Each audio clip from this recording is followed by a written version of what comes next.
গাজীপুরে কালিয়াকৈরে ইফতার ও দোয়া মাহফিল অনুষ্ঠিত হয়েছে। গতকাল বিকেলে উপজেলা বরাব সোয়াপুর হযরত আনাস রাদিয়াল্লাহু তাআলা নুরানী কাওমি মাদ্রাসার উদ্যোগে এই ইফতার ও দোয়া মাহফিল অনুষ্ঠিত হয়। প্রধান পৃষ্ঠপোষকতা ছিলেন জেলা যুবদলের যুগ্ম সম্পাদক নজরুল ইসলাম। অনুষ্ঠান সঞ্চালনা করেন ইমরান হোসেন রুবেল। প্রধান অতিথি হিসেবে উপস্থিত ছিলেন গাজীপুর জেলা বিএনপির সহ সভাপতি নুরুল ইসলাম শিকদার। বিশেষ অতিথি ছিলেন উপজেলা বিএনপির সহ সভাপতি জলিল মণ্ডল প্রমুখ।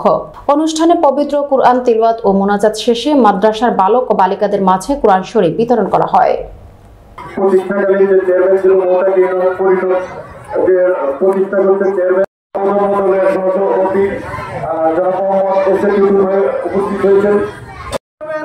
ইতিমধ্যে প্রত্যাশা ব্যক্ত করেছেন সেই আজিমুর রহমান ভাই। আসলে আমি শুধু একটি কথাই বলবো, সেটা হলো আসলে আমরা যে শিক্ষায় শিক্ষিত তার নির্দেশনায় আগামী দিনে আমাদের তার ইতিহাসকে শক্তিশালী করার জন্য